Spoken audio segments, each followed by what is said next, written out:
Donc,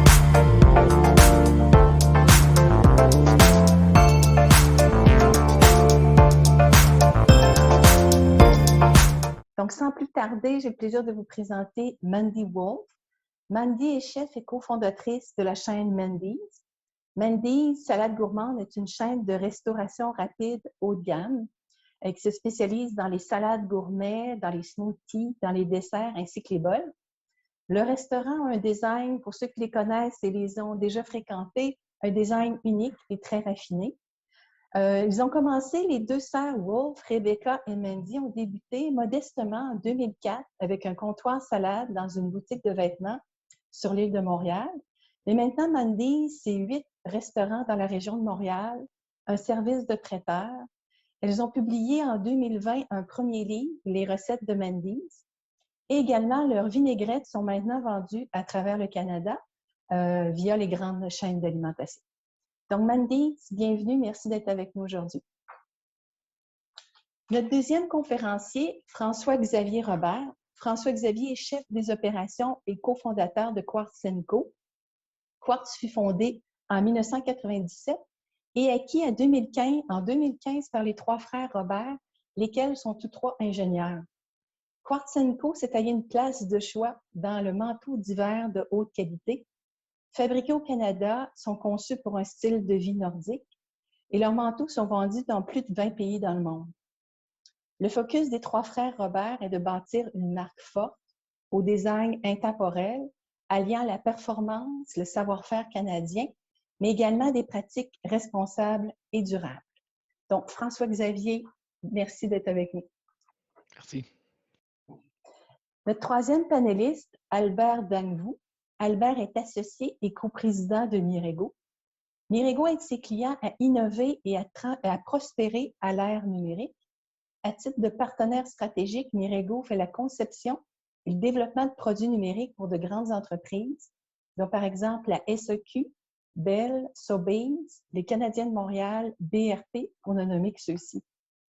Fondé en 2007, Mirego est vraiment un pionnier dans la stratégie numérique, l'expérience utilisateur et le développement numérique, avec plus de 250 réalisations. Mirego a 125 employés, lesquels sont basés à Québec et à Montréal. Donc, Albert, bienvenue. Merci. Donc, ma première question pour nos trois panélistes ce matin est la même pour tous au début. J'aimerais savoir, la pandémie, si on se remonte à mars 2020, il y a bientôt un an, vos premières réactions, vos premières actions dans vos entreprises, comment vous avez fait pour pivoter, pour manœuvrer à travers la tempête? Donc, j'aimerais commencer par Mandy, si tu peux partager votre expérience avec nous. Oui, bonjour, merci Louise, merci tout le monde. Wow, ça fait déjà un an.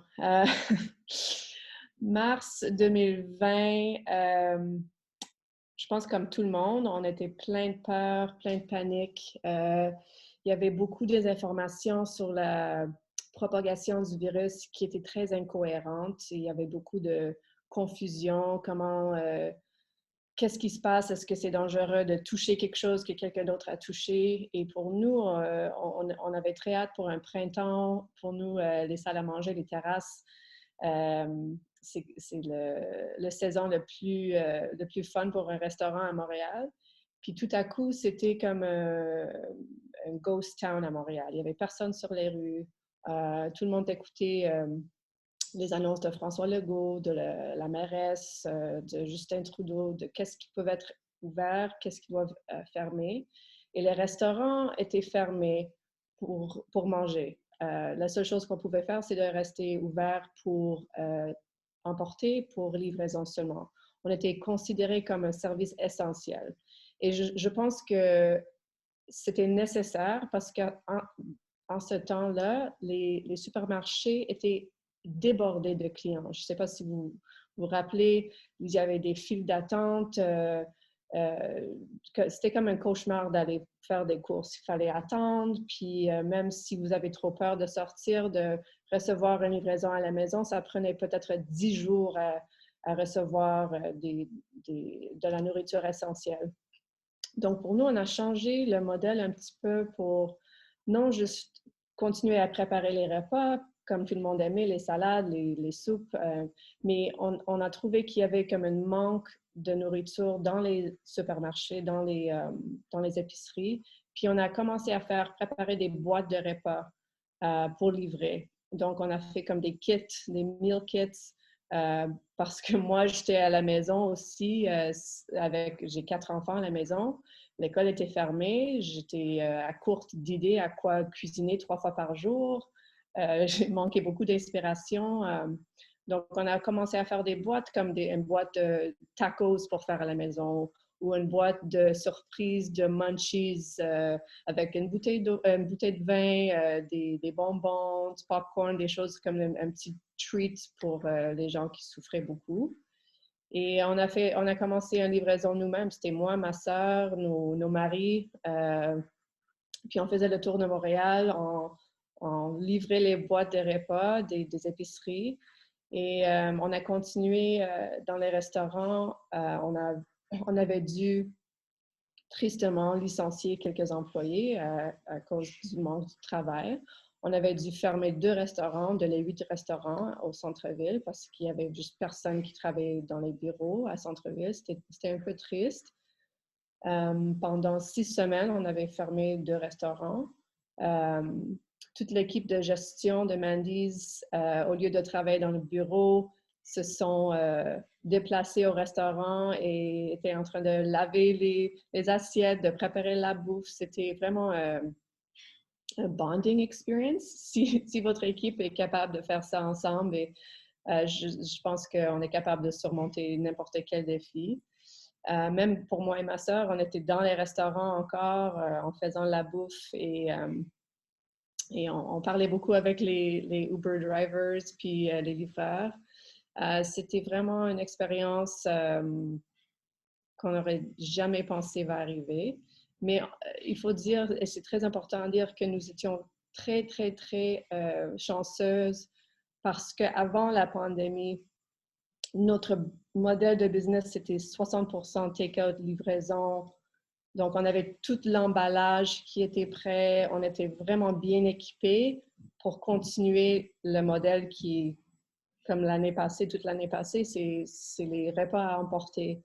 Et c'est malheureusement, il n'y a pas tous les restaurants peuvent emballer la bouffe pour apporter. Il y a quelques repas qui ne s'emballent pas, qui ne transportent pas bien dans un Uber. Et on est très connaissant de comment on est chanceux d'être préparé sans savoir que ça va arriver comme ça.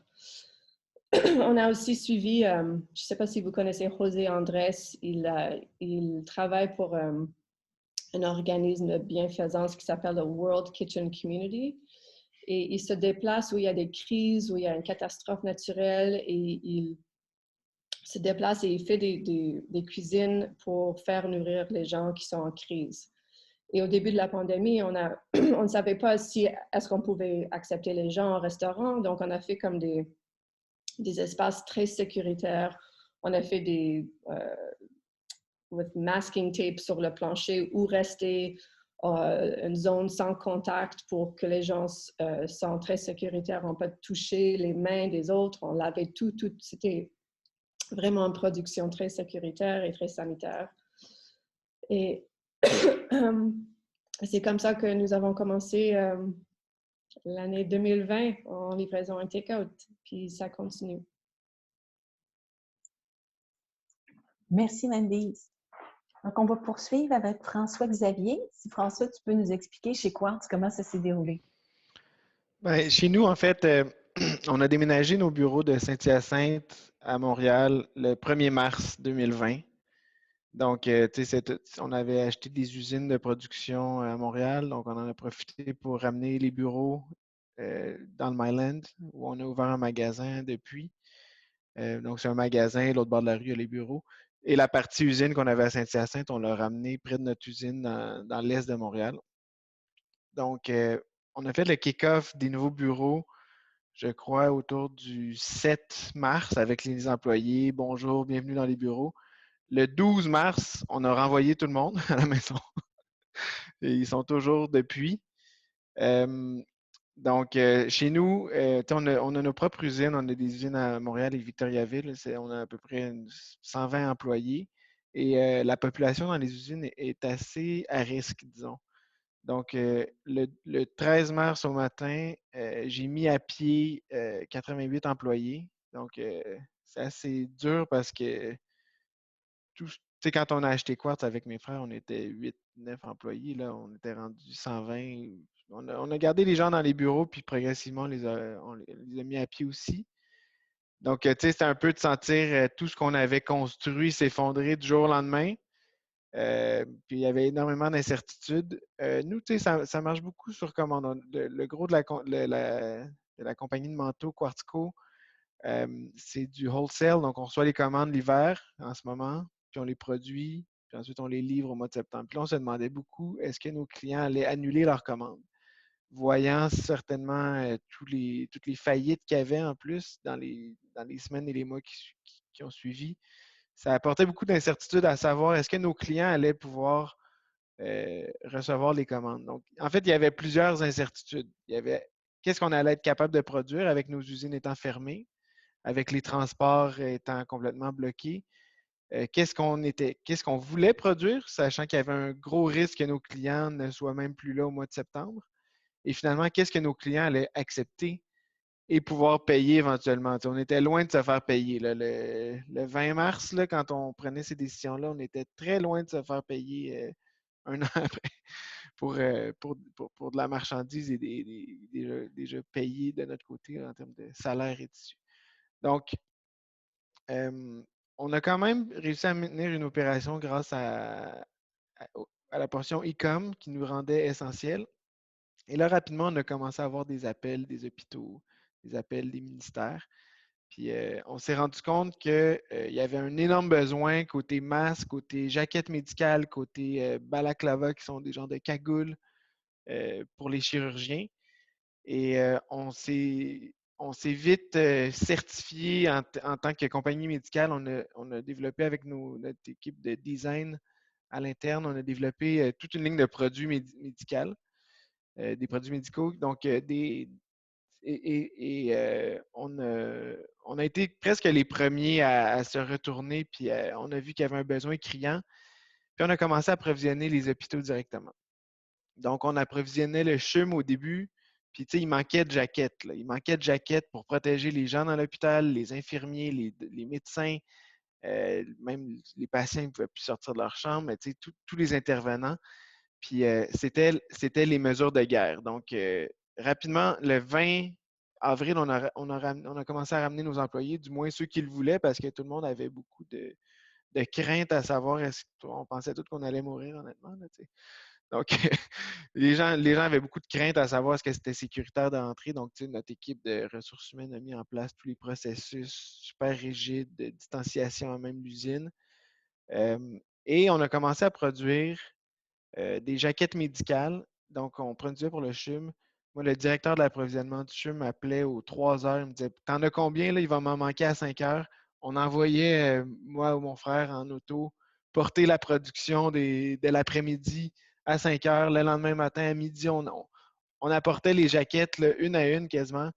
Puis on a fait ça avec d'autres hôpitaux aussi. Puis c'était vraiment les mesures de guerre. On sentait qu'on contribuait non d'un point de vue commercial, mais d'un point de vue urgence. L'hôpital va fermer si jamais on ne livre pas les jaquettes à temps. Donc, c'était la folie, mais ça nous a permis de développer une expertise très rapidement à l'interne de fourniture médicale. Et finalement, on a été capable d'obtenir des plus gros contrats un peu plus long terme dans les jaquettes d'hôpital, ce qui nous a permis de monter à 400 employés dès le mois de juin. Donc là, on a produit énormément de jaquettes et ça se poursuit jusqu'à aujourd'hui. Donc, c'est sûr que ça nous a permis de passer à travers le gros de la crise, le fait d'avoir une opération médicale en parallèle. Puis ça nous a permis aussi d'être plus patients côté manteau. Finalement, nos détaillants n'ont pas vraiment annulé leurs commandes. La plupart ont survécu. Il y a eu beaucoup de faillites, mais finalement, c'était plus des protections sur la loi de la faillite pour se départir de baux, principalement. On a eu, grosso modo, même à l'international, on n'a pratiquement pas eu d'annulation. On a eu à peu près 15% d'annulation de nos commandes. On a réussi à les livrer à temps. On a ouvert un magasin. C'est sûr que le magasin est en construction là, au printemps quand c'est arrivé. Le fait d'avoir une opération médicale, ça nous a permis d'ouvrir le magasin. On est à peu près les seuls qui avons ouvert un magasin cette année, là, en pleine crise, alors que tous les magasins de détail ferment. Nous, on en ouvre un. Finalement, jusqu'à maintenant, il fonctionne très bien, le magasin. Donc, ça nous a permis de quand même poursuivre notre développement de l'opération de manteau et d'être plus patient, puis de maintenir en fait nos activités. Même, on a énormément de croissance. On est passé de 120 à 400 employés là, pendant la crise. Donc, jusqu'à aujourd'hui, ça se poursuit. On continue à faire des manteaux et des produits médicaux. Puis, on a développé complètement une expertise locale qui était inexistante dans le passé. Là. Donc, nouveaux procédés, nouvelles machines, nouveaux produits. Le médical, c'est très. La qualité des manteaux est très importante aussi, mais le médical, c'est un autre genre de suivi de la qualité. Là. Faut que c'est plus comme les processus ISO où tout doit être super rigoureux, toujours pareil, versus le manteau qui est plus créatif puis de plus de marge de manœuvre. Donc, voilà, donc on est passé de panique totale, finalement, on s'est retourné, on a développé une division médicale, puis aujourd'hui, ben, ça se poursuit, puis ça nous permet de voir un peu plus loin que la COVID et déjà de commencer à placer nos pions pour la reprise en étant assez patient, sans ayant besoin d'un retour sur nos investissements immédiats. On peut voir un peu à moyen long terme. Donc, on est très chanceux, on le reconnaît. Là, on a été très chanceux dans les circonstances, là, mais on est du bon côté de la COVID, heureusement pour nous. Merci François-Xavier. Puis comme Mandy, on voit la notion d'agilité, les deux, dans comment vous avez réagi, vous tournez de bord rapidement, vous êtes passé de gestionnaire en première ligne à livrer à vos clients puis être prêt de l'action. Là. Donc, il y a des similitudes, même si c'est deux industries complètement différentes. Donc maintenant, je vais passer la parole à Albert. Albert, de ton côté, chez Mirego, comment ça s'est passé? Ben, nous autres, c'est sûr que c'est une industrie différente. Donc, on est dans le développement logiciel sur mesure et de l'accompagnement stratégique. Fait que, on était déjà setupé pour faire du travail à distance. Donc, on a passé du jour au lendemain, avant que le gouvernement annonce que ce soit essentiel qu'on soit à distance, nous, on a décidé d'être proactifs, puis on a envoyé tout le monde à distance. Donc, la transition s'est bien faite à ce niveau-là. C'est sûr que le travail à distance à une journée, 2 journées, 3 journées semaine, ça se faisait déjà dans notre entreprise, mais à 100% du temps, tout le monde, c'est une autre dynamique. Il y a des choses qui sont allées mieux, d'autres moins bien, mais c'est sûr que la chose qu'on a vue le plus, nous, c'est le support moral pour les équipes. Nous autres, les gens peuvent travailler, sont obligés en ce moment de travailler à 100% à la maison encore selon les guides, les règles du gouvernement. Mais beaucoup, on a des jeunes qui sont en appart ensemble, qui sont pognés dans un appart, puis dans un petit 3,5, puis sont écœurés de se voir ou whatever. Fait qu'il y a beaucoup de support moral. On a ajouté toutes sortes d'outils, exemple dialogue pour les familles, pour le support psychologique et autres, parce que pour nous autres, c'est très important le côté santé. Donc, on s'est viré vite côté télétravail, puis ça a aidé pour l'équipe. Par contre, dans le côté de client, nous autres, nos clients reviennent à 90% de repeat business, normalement. Au début, c'était quand même difficile parce qu'on avait des clients quand même qui étaient lourdement affectés, dont Transat, qu'on avait comme client. On a aussi Groupe Germain comme client. Que du jour au lendemain, évidemment, les projets ne peuvent pas se poursuivre pour des raisons évidentes. Donc, on avait des gens qui ont mis des projets sur pause aussi. Donc, on ne savait pas trop quoi faire, fait qu'on a commencé au début à faire des brainstorms gratuits pour des entreprises. On a affiché ça sur LinkedIn, sur Facebook. Si vous avez besoin d'accompagnement stratégique, de réfléchir à votre e-commerce, à votre stratégie numérique, comment vous réinventer, ben faites-nous signe, puis on va prendre 1 heure juste pour vous aider puis faire connaissance. Puis ça a vraiment été un alignement positif pour l'équipe au niveau d'une mission. OK, on va aider les gens, on va aider les organismes communautaires, on va aider les entreprises à se réinventer dans cette période-là. Tant qu'à avoir du non-billable, on va s'en servir pour avoir un impact auprès de la communauté, que ce soit les entreprises locales ou les organismes. Fait que ça a été un bon ralliement. Puis par la suite, la bonne nouvelle, c'est qu'avec les subventions du gouvernement, nos clients ont commencé à avoir moins peur puis à recommencer à investir. Conséquemment, maintenant, on est booké comme ça se peut pas. On pourrait avoir 30-40 personnes de plus, puis on serait booké. La transformation numérique, la transformation digitale des entreprises, c'est juste accéléré avec la COVID. Donc, je pense que il y a beaucoup d'opportunités à ce niveau-là. Puis on en regarde même, nous autres, activement à faire des acquisitions pour complémenter notre offre parce que les clients demandent de plus en plus d'avoir plus de services complémentaires qu'on ne peut pas offrir en ce moment parce que organique, ça va pas assez vite.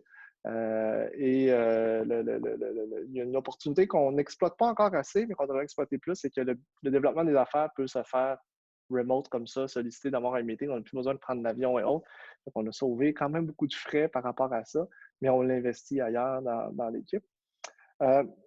Autre impact qu'on a eu, c'est au niveau du recrutement puis l'accélération de la compétition pour la main-d'œuvre à l'international. Nous, les gens, évidemment, peuvent, comme je disais tantôt, peuvent travailler à distance. Le travail remote est commun dans notre industrie. Donc, il a fallu qu'on s'adapte évidemment au onboarding, à l'accueil des nouveaux membres de l'équipe à distance. Donc, c'était pas évident voir comment on accueillait les gens puis qui filaient, qui sentaient la vibe Mirego, parce que nous, la culture est hyper, très, très, très importante chez nous. Les valeurs sont fortes et il y a une culture de proximité. Et une proximité par Zoom, c'est très différent d'une proximité en personne. On crée des amitiés en personne, mais créer des amitiés en Zoom, c'est peu fréquent. C'est plus transactionnel. On a un meeting, on commence, on termine un meeting. C'est rare qu'on va jaser au début, à la fin d'un meeting de comment ça va, jaser des activités que ça fait en fin de semaine. C'est très petit. On n'a pas le temps. Entre deux rencontres, on a le Zoom à off, puis on s'en va à gauche et à droite. On ne croise pas quelqu'un autour de la machine à café. Fait, pour nous autres, c'était côté onboarding, côté vibe culture, était très difficile. Puis on s'est adapté rapidement quand même. Mais la chose qui a été la plus difficile à réfléchir, je pense, c'est comment moving forward, c'est quoi le changement moyen, long terme, que ce soit un an, 2 ans, 5 ans, que ce chambardement-là aura ou a en ce moment un impact sur notre business. Puis, le travail à distance, comme tout le monde, on se pose la question dans les compagnies de services et autres, est-ce que les gens vont revenir 1 journée, 2 journées, 5 journées, semaine ou 0? Nous, on s'est dit que 100% des gens pouvaient choisir s'ils sont 0%, 10%, peu importe le pourcentage, jusqu'à 100% au bureau. Mais on va investir énormément dans les bureaux pour que ce soit le meilleur endroit où travailler, que ce soit un endroit d'échange, que les gens vont utiliser leur créativité pour bâtir des choses. Puis, on verra rendu là. S'il y a des gens qui veulent plus voir de monde puis être à distance, on créera peut-être une équipe de gens qui sont plus remote. Puis après ça, on va continuer à investir beaucoup sur la culture, la proximité, le lien entre les gens à l'aide de nos bureaux, à l'aide des activités. Pour vous donner une idée, nous, on a un chalet corporatif où les gens peuvent faire des off-sites, tout ça, mais on veut investir dans d'autres initiatives de ce genre-là. Fait que pour le recrutement, la rétention à long terme, on pense que ça va changer beaucoup notre industrie, ce qui se passe en ce moment. Fait qu'on investit énormément pour ça. Puis, une chose qu'on voyait venir comme tendance il y a peut-être 2 ans, 1 an, 2 ans, 3 ans, c'est le recrutement par l'international. Les Américains, avant, pour embaucher quelqu'un, ils essayaient d'embaucher quelqu'un pour aller dans leur bureau. Maintenant, il y a des offres d'emploi de plus en plus de gens, des compagnies partout dans le monde, en Europe, en Asie, aux États-Unis, qui recrutent au Québec. Puis au Québec, on a de la main-d'œuvre qui coûte moins cher qu'ailleurs. Fait que ça crée une compétition quand même assez forte en ce moment. Si, exemple, puis on va le voir de plus en plus en technologie. Je suis convaincu que les salaires en technologie vont augmenter de façon significative. Là, puis je ne parle pas de 2 10 5 là, des 10, 20, 30 qui vont popper dans les mois et années à venir. Parce que si un Américain débarque et offre 120 000 US à un développeur qui gagne 90 000 en ce moment, c'est bien beau que la culture soit le fun, mais des fois, money talks pour bien du monde, puis ça fait en sorte que ça change la dynamique. Fait que nous, on a pris une approche très proactive par rapport à ça. On a augmenté les taux de tous nos clients de 10, 15, 20 $ de l'heure, donc 10 à 20 même. Puis la plupart des clients n'ont pas chialé. Ils ont juste dit OK, make sense. On explique le rationnel, c'est quoi le market, puis c'est de renforcer la proximité avec les clients pour pouvoir faire ça. Puis notre objectif, c'est d'augmenter les salaires au fil du temps pour être sinon, plus agressif que les Américains, puis rester un leader dans le côté culture, tout ça. Fait que c'est quelque chose que je vous dirais, ça va scraper en bon français, ça va impacter beaucoup de compagnies, je pense, de ne pas pouvoir se réinventer, aller chercher des clients qui sont capables de payer plus cher. Parce qu'au Québec, malheureusement, il y a beaucoup, les petits clients vont avoir une augmentation de 10, 15, 20 du coût du service. C'est quand même un impact majeur. Mais inévitablement, si leurs fournisseurs ne font pas ça, ils vont perdre leur main-d'œuvre. Nous autres, on se positionne immédiatement par rapport à ça. Fait que c'est pas mal ça, les grandes lignes. Je te dis, les impacts, il y en a une couple, là, mais oui. Ah, mais c'est intéressant. Merci, Albert. On pense en technologie que tout est rose parce que c'est une croix. La demande croît, mais vous avez vos défis, là, vous aussi, là, qui sont différents. La demande croît, puis la main-d'œuvre, il n'y en a pas plus. Effectivement. Puis il y avait un article là-dessus. C'est ça. Puis en plus, quand les gens parlent on crée des nouveaux emplois, il y a des investissements étrangers qui débarquent avec une nouvelle compagnie au Québec, ils ne créent pas d'emplois. Ils prennent des emplois des autres entreprises au Québec, mais ils payent plus cher. Fait que ça crée un débalancement qui est quand même problématique parce qu'on utilise l'argent des contribuables pour donner des subventions à d'autres compagnies. Fait que ça crée des défis en ce moment que le gouvernement est en train d'essayer d'adresser, mais c'est pas facile. Pas évident, effectivement. Si on continue avec nos panélistes, peut-être une question plus individuelle ou différente. Je commence avec Mandy. Mandy, moi j'ai ton livre de recettes, je voulais te le dire, puis je fais des recettes qui sont excellentes. Et dans ton livre, on voit vraiment, Mandy, c'est une histoire de famille. On sent que c'est une valeur très présente pour toi et ta sœur. Également, par exemple, on sent que la communauté aussi est très importante. Il y a des articles là-dessus où ton entreprise a aidé, puis c'est vraiment surprenant, plus de 200 familles d'immigrants à meubler leur appartement quand ils arrivent au Canada, puis ils n'ont absolument rien. Donc, chapeau. Mais dans une situation comme COVID, où on sait que vous avez vous-même des défis importants en restauration, comment on garde ça en vie, justement, cette notion-là de valeur de la communauté puis l'aide du prochain? Oui, mais la communauté, c'était toujours important pour nous. Même les premiers restaurants Mandy's à Montréal se situent vraiment dans les communautés, près d'une école, près comme un arrondissement où il y a plein de magasins, des petites shops. Puis on connaissait les noms de tous les clients, qu'est-ce qu'ils mangeaient, le nom de leurs chiens, les enfants. C'était comme Cheers, where everybody knows your name. C'est ça l'expérience puis la touche personnelle qu'on voulait donner à nos clients. Parce que, spécialement, comme as time goes on, je trouve qu'il y a moins d'une touche personnalisée, puis c'est plus anonyme, c'est plus transactionnel. Il y a pas, c'est pas relationnel, c'est transactionnel. Puis on voulait faire quelque chose de différent. Pour nous, quand la pandémie est commencée, honnêtement, ça a commencé avec, au niveau de la communauté, il y avait la femme de Jeff Petrie, des Canadiens de Montréal.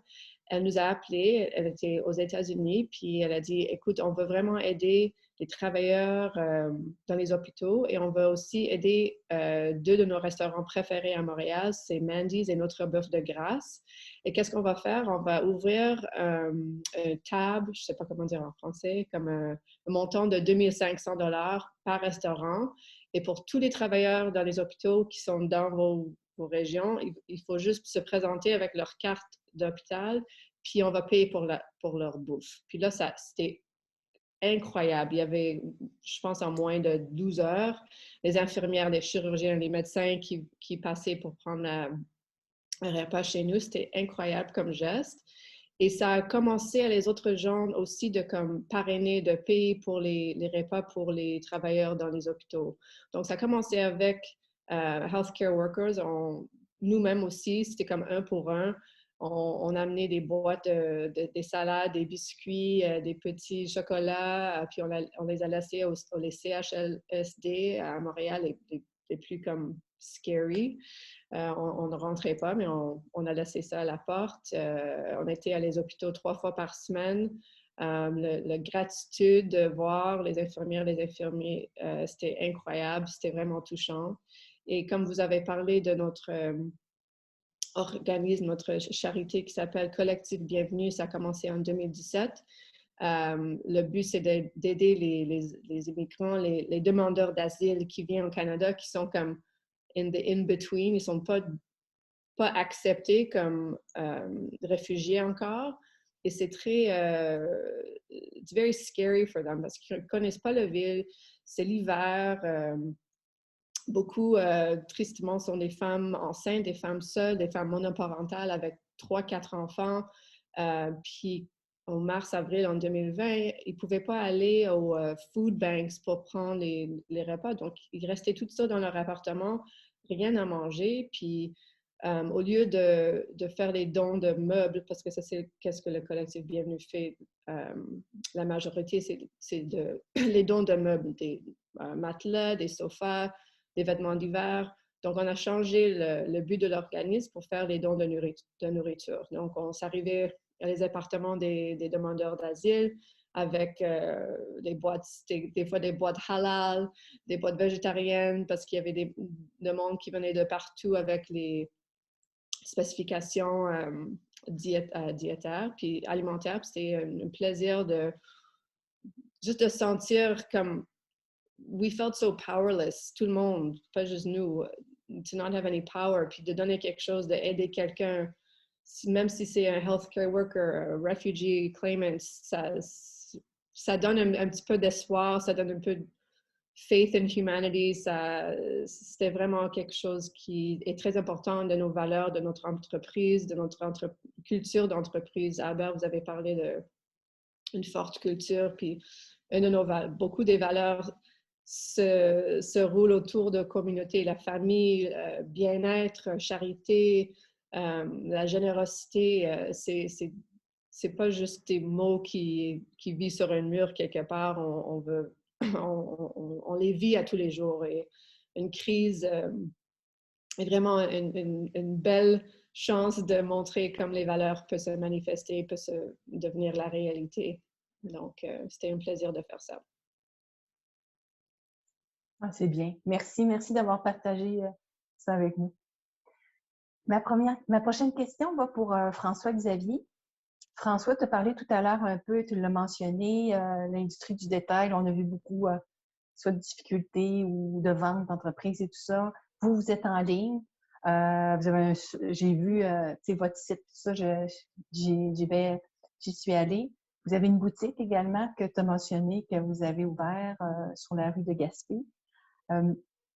C'est quoi l'avenir aussi? Comment tu vois ton marché, votre expansion avec ce qui se passe dans votre industrie? Quand tu as parlé de votre nouvelle au niveau du médical et tout ça. Fait que comment tu vois la progression de Quartz?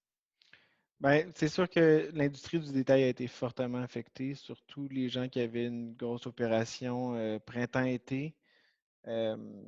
Imaginez-vous recevoir 5 millions de jeans et t-shirts, puis là, tes magasins ferment la semaine d'après. Qu'est-ce que tu fais? Ça a été très dur pour ces gens-là aussi parce que le printemps-été, c'est une business qui est très repeat. Donc, c'est pas des grosses commandes, mais les compagnies gardent beaucoup de stock puis font des livraisons quasiment chaque semaine vers leurs détaillants. Donc, tant les détaillants qui avaient leur première commande que les compagnies qui avaient beaucoup de stock déjà payés, qui étaient normalement prêts à être vendus, étaient pris avec des problèmes de cash flow assez importants. Donc, les détaillants, ils étaient pris avec leurs marchandises, puis les fournisseurs avaient des marchandises déjà payées qui ne valaient plus rien, puisqu'en plus, dans la mode, le stock vieillit très mal. Moi, ce que j'ai observé dans cette industrie-là, par contre, c'est que c'était par catégorie. Donc, si tu vendais des vélos, si tu vendais des stand-up paddles, là, tout allait bien. Si tu vendais des complets, des cravates, là, tu étais cuit. Donc, c'était plus une question d'être le meilleur dans ce que tu fais. C'est juste une question d'être à la bonne place. Puis le moins bon détaillant de vélo à Montréal, il a vendu tous ses vélos l'été dernier. Le meilleur détaillant de suit, il n'en a pas vendu un. Donc, c'était vraiment une question de catégorie puis d'être à la bonne place. Là, on se posait la question, bon, quand va venir l'automne, qu'est-ce que ça va être pour nous? On est-tu du côté sport technique ou on est du côté prêt-à-porter plus business? Donc, on a été heureusement du bon côté. Les ventes ont été relativement bien. Par contre, les impacts de la COVID pour nous sont, pour notre business wholesale du moins, se font ressentir en ce moment. Donc, c'est toujours un an plus tard. On fait la commande, eux font leur saison. Si la saison est bonne, les commandes de l'année d'après sont bonnes. Et si la saison n'est pas bonne, c'est l'inverse. Ce qu'on a vu, du moins pour le produit Quartz, c'est que au Canada, on a de la croissance sur notre business wholesale l'an prochain.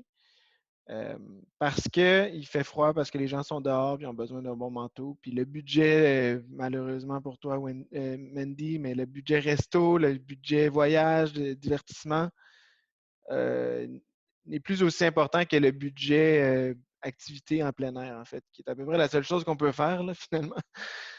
Donc, nos détaillants ont bien fait côté manteau cet hiver. Par contre, à l'international, où notre produit est beaucoup plus fashion, on est au Bon Marché à Paris, on est aux Galeries Lafayette, on est dans notre top 3 des marchés, on a le Japon normalement qui est très fashion, il ne fait pas froid tant que ça là-bas. Et aussi, l'hiver arrive plus tard qu'au Québec et qu'au Canada. Là, on a des impacts assez majeurs parce que là, justement, le manteau fashion, tout le monde s'en fout. C'est plus un manteau technique comme au Canada où les gens n'ont pas besoin pour aller se promener dehors finalement. Fait que là, on reçoit les commandes à l'international et c'est très compliqué. On voit aussi nos détaillants qui finalement s'en sont assez bien sortis, toutes catégories confondues au Canada. Donc, on n'a pas eu vraiment de mauvaises créances, malgré que c'était vraiment ça le risque. Par contre, je lisais des rapports de McKinsey qui disaient qu'à peu près 80% des détaillants aux compagnies dans la mode allaient être en sérieuse difficulté financière au mois de janvier 2021. Donc, je crois que c'est vraiment le cas, puis il faut être assez prudent. Nous, ce que ça fait, c'est qu'on se rend compte qu'il faut, de manière un peu plus agressive que dans le passé, il faut prendre notre destinée entre nos mains. Puis on ne peut pas se baser sur le fait que nos détaillants vendent bien les manteaux, parce que s'ils vendent bien les manteaux, mais ils ne vendent pas bien le reste du magasin, ça se peut qu'ils tombent, puis on ne peut plus vraiment s'appuyer sur eux. Donc, c'est sûr que ça a été beaucoup d'investissements e-com cette année. On a ouvert une opération e-com aux États-Unis. On a investi beaucoup dans notre e-com au Canada, qui a bien fait. Et là, c'est vraiment le omnichannel dont on entend tout le temps parler. Je suis sûr, Albert, que tous tes clients parlent d'omnichannel. Et on se rend compte que le fait d'avoir ouvert un magasin à Montréal contribue beaucoup à notre succès, même wholesale à Montréal. Ça donne la vie à la marque, ça donne c'est un écosystème où il faut que tu aies une présence en ligne super forte. Il faut que tu aies des très bons détaillants, que quand la personne cherche le manteau, veut l'essayer, elle puisse le trouver.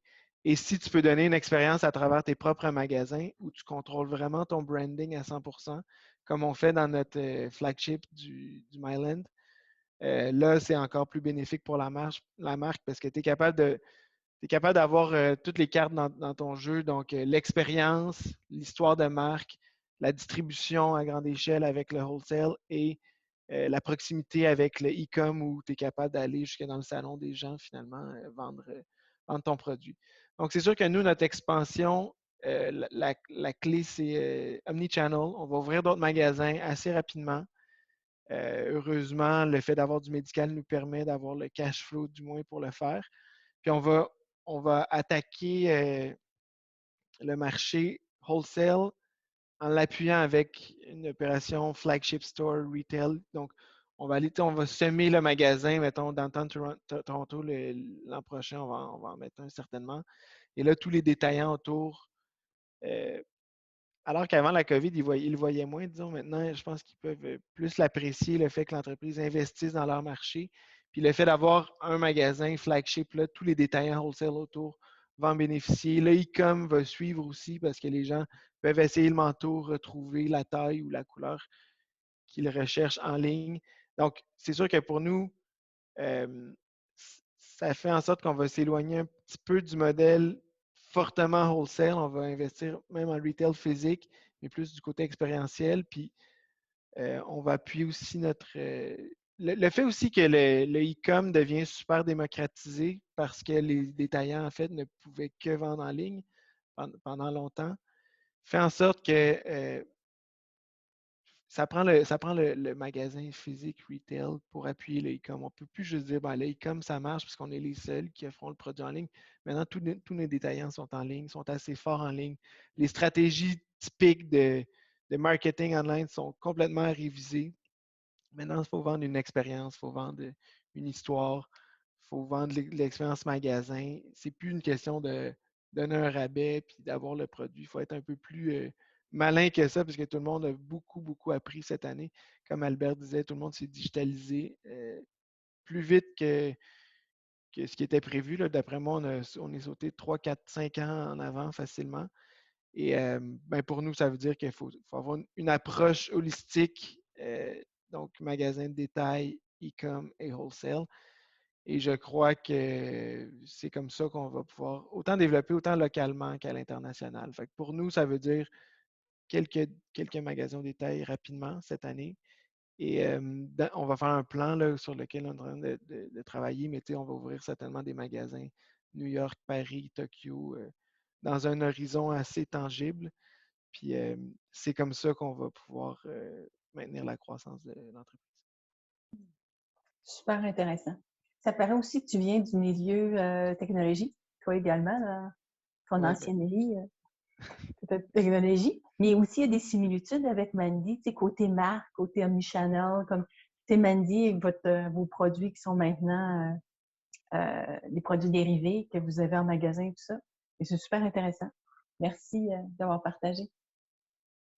Prochaine question pour Albert. Ben, c'est des choses que tu aimes entendre hein, quand les gens expliquent leur développement multicanal, puis numérique, etc. Et vous, de votre côté, ce serait quoi les défis pour, tu as parlé de la culture tout à l'heure, les ressources, le recrutement à l'étranger, etc., puis la rétention. Ce serait quoi les défis, comment tu adresses ça chez Mirego? Nous autres, c'est beaucoup, vu que la culture est forte, ben, à distance, la culture est différente. C'est sûr que nous autres, on appelle ça la dette sociale un peu.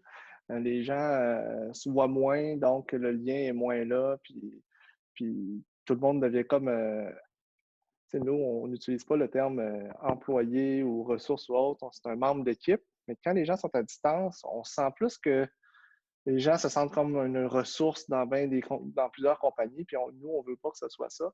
Fait que c'est sûr qu'on travaille beaucoup sur le côté s'assurer que l'équipe aille bien, s'assurer que la culture perdure. Fait, quand c'est arrivé la COVID, on a focalisé nos énergies sur plusieurs choses. Des updates hebdomadaires, fait qu'on appelle des team updates. Tous les mercredis, depuis mars dernier, on parle avec l'équipe à l'heure du midi pour leur donner, OK, qu'est-ce qui se passe, que ce soit des updates juste générales, que ce soit des updates business, que ce soit des updates d'équipe. On leur donne une mise à jour, puis après ça, on répond à Open Mic toutes les questions que les gens peuvent avoir, que ce soit business, que ce soit whatever. C'est très open en termes de discussion. On va avoir on a toujours eu cette transparence-là, puis on veut l'avoir encore plus parce que les gens, veux pas, si tout le monde est remote, le seul touch point pour juger c'est quoi la business dans laquelle tu travailles, c'est ton manager.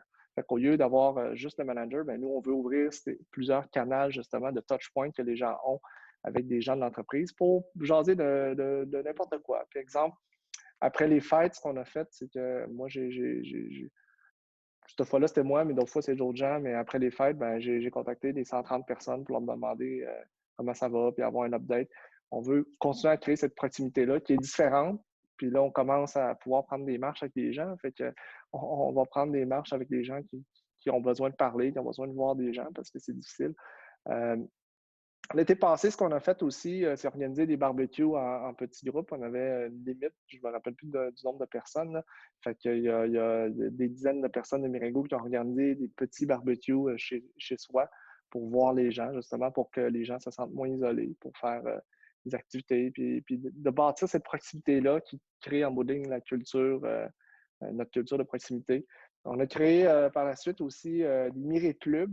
On a donné qu'est-ce qu'on appelle un Miré Club. C'est un club pour une activité. Si quelqu'un, exemple, il y a un Miré Club bouffe, que c'est des gens qui trippent sur la bouffe, qui s'envoient des recettes, qui font des concours, puis c'est Mirégo qui paye les dépenses de concours. Puis si c'était un Miré Club qui n'est pas virtuel, exemple vin, ben, c'est un regroupement qu'on paierait le vin aux gens pour des dégustations de vin ou autre. Des Miré Club, il y en a pour toutes sortes de choses, des Miré Club vélo, des Miré Club ski, des Miré Club, toutes sortes de choses qui font en sorte qu'au lieu de penser à, tu sais, je parlais tantôt, un meeting Zoom, c'est très transactionnel. Au lieu de penser au transactionnel, on va créer des moments où que les gens se rassemblent pour parler de d'autres choses que du projet, comment il a avancé de A à B. Est-ce qu'on a bien servi un client ou pas? On ne parle pas de ça, on parle plus de OK, le vélo, tu as trippé sur ça, le ski. C'est où tu as fait du ski? On envoie toutes les photos de tout le monde à toutes les semaines où on fait du ski. Fait que ça crée des interactions pour animer le sentiment d'équipe. Puis je pense que ça va être, au fil du temps, ça va être un grand différenciateur dans les entreprises au niveau de cette culture-là de proximité parce que, comme je mentionnais plus tôt, les Américains, les autres compagnies débarquent pour aller chercher la main-d'œuvre, nos brain power, le brain power au Québec. Fait qu'il faut avoir un différenciateur. Puis pour nous, c'est une façon de se différencier. Puis peut-être dernier point par rapport à ce qu'on a fait au niveau de la culture pour focusser sur le côté proximité puis aussi la santé. On avait avant des budgets qu'on permettait aux gens de s'abonner pour des activités sportives. On donnait 500 $ par année. On a changé ce budget-là que les gens pouvaient même acheter des applications pour être en forme, mais aussi acheter du matériel. Fait qu'il y a beaucoup de monde qui ont commencé à faire du vélo en dedans, online avec Zwift, des choses comme ça. Il y a d'autres gens qui se sont inscrits à Peloton, d'autres gens qui se sont achetés un treadmill, tapis roulant. Fait encourager ce côté-là d'esprit d'équipe, santé mentale, santé physique, pour justement qu'on passe à travers parce qu'on va être les derniers qui vont être déconfinés indirectement ou directement là, parce qu'on peut travailler à distance. Puis le gouvernement demande de rester à distance.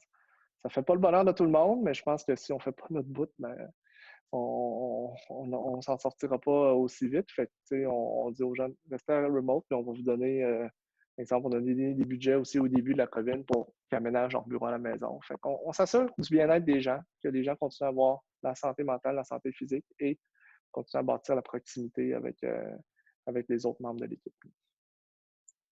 Merci Albert. Plein de bonnes idées à essayer d'instaurer dans nos organisations. C'est bon. Donc, merci. Maintenant, je vais passer la parole à Laurine, je pense, pour ouvrir la période de questions. Laurine, j'ai une question. Alors, pour François, sans se lancer dans un peut-être un sujet sensible, je voulais savoir, il y a certaines villes qui sont plus connues pour être syndiquées que d'autres villes. Je pense à Belleville en Ontario, Victoriaville et Drummondville. Puis vous êtes à Victoriaville, François. Puis je voulais savoir si le potentiel de syndicalisme était un empêchement. Vous avez des centaines d'employés, puis je vous félicite. C'est vraiment un grand accomplissement, surtout dans les circonstances. Et moi, je viens originalement d'une affaire familiale avec une usine à Farnham syndiquée. Alors, pour cette raison, je suis un peu au courant avec la situation à Victoriaville, puis je voulais savoir si ça a été un empêchement pour votre programme d'engager des employés. Bien, c'est sûr que oui, effectivement, on a une usine à Victoriaville qu'on a acquis maintenant il y a, je crois, 3 ans et demi.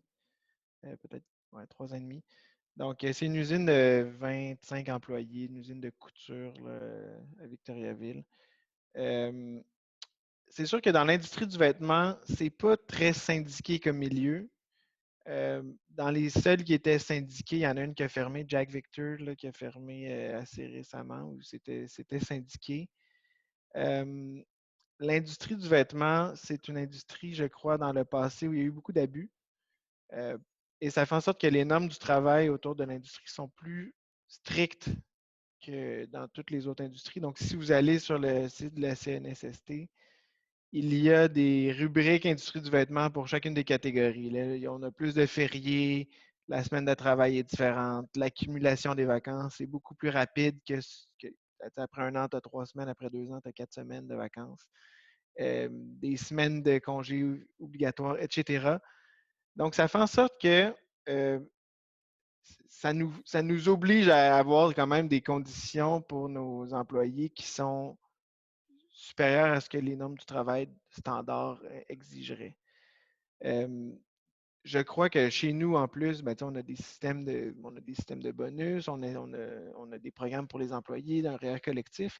Et même, on est aussi appuyé par Fonds d'action, donc de la CSN, là, côté financier, qui sont avec l'entreprise depuis qu'on l'a acheté il y a maintenant 6 ans. J'ai jamais entendu parler, là, dans nos usines, du moins, de questions de syndicalisation. Je crois que c'est quelque chose qui s'applique dans certaines industries, certainement. Il y a un besoin pour la syndicalisation là, à travers certaines industries. Je crois que c'est une question de bien traiter ses employés, d'avoir des conditions justes, équitables, de ne pas avoir des injustices. Nous, on supporte nos employés, on est avec eux, on a une super proximité avec eux dans nos usines. Par exemple, il y a une dame à Victoriaville, sa maison a passé au feu la fin de semaine dernière. Donc, malheureusement, le pire moment. Ben là, finalement, on la supporte, on lui a donné 1 mois de congé payé pour qu'elle puisse se réorganiser. Là. Heureusement, elle était assurée, puis c'est juste une question de se réorganiser. Donc, ça n'a jamais été un frein pour nous. J'en ai jamais vraiment entendu parler dans les usines. Puis je crois que tant et aussi longtemps qu'on va être juste, qu'on va donner des conditions à nos employés qui sont supérieures au marché. Puis, c'est sûr que chez Quartz, c'est une usine de 2021. Là, c'est pas, on n'est pas c'est pas les sweatshops de vêtements, c'est pas tout croche. On a des processus, c'est propre, etc. Donc, on est dans un environnement où les valeurs de l'entreprise font en sorte que les employés sont considérés à haut niveau. C'est ça notre ressource la plus importante, les employés. Avant la marque, sans nos employés, on n'est rien, on le reconnaît. Et tant qu'on va bien les traiter, je crois qu'on va être capable de croître en tant qu'organisation sans. Je ne pense pas qu'il y ait un besoin criant de syndicats au sein de Quartz aujourd'hui. Par contre, s'il y en avait un, ben, on serait prêt à y faire face. Puis je pense que ça fonctionne quand même. Ça fonctionnerait quand même. Je ne pense pas qu'on s'arrêterait de croître et de faire des projets de développement si on était dans un univers syndiqué. Je ne pense pas que ça aurait d'impact là, parce que c'est vraiment 2 réalités là, pour nous. Là. Vente, marketing, développement de produits, c'est quelque chose. Puis après ça, production, c'est une autre division de la compagnie. Là, puis l'un est à la remorque de l'autre, mais si on a des ventes, on va les produire, là, tout simplement. Peu importe ce qui se passe en arrière. Merci pour celui-là. Merci. On a une question pour Albert, donc je vais lire la question.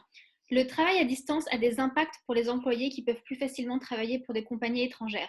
Mais est-ce que cela joue au niveau des clients? Pouvez-vous aller chercher des clients internationaux plus facilement? C'est une très bonne question. La réponse est oui. On peut assurément aller chercher des clients à l'international. C'est plus facile de reach out puis de contacter des gens si on a le réseau en conséquence. Le défi, c'est que tout le monde essaie d'aller chercher des clients à l'international. Un cold call ou un cold email en bon français, c'est plus difficile évidemment, mais si les gens ont les bons contacts, les gens sont plus ouverts à faire du travail à distance. Par exemple, on a un client en Californie, nous, qui a voulu qui voulait nous donner pas mal de projets, sauf que le problème qu'on a en bout de ligne, c'est que nos clients actuels, on veut bien les servir. Est-ce qu'on refuse des clients actuels et on ne prend pas de nouveaux deals, que ce soit à l'international ou local, versus on grandit au plus vite en essayant d'embaucher, en ayant des nouvelles stratégies d'embauche et passant en mode acquisition, justement, pour avoir de l'expertise complémentaire pour ensuite pouvoir servir ces clients-là.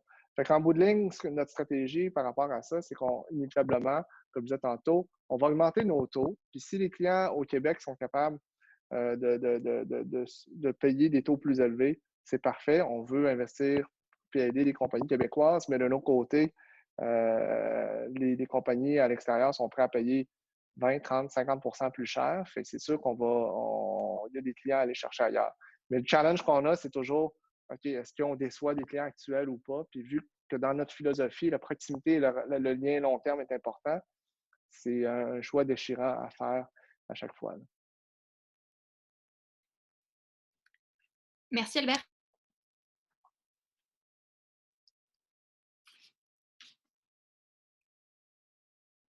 On n'a pas d'autres questions pour le moment. Il nous reste 1 ou 2 minutes avant de clôturer le webinaire. C'est le temps de poser vos questions dans le chat ou de lever la main directement pour aller plus vite.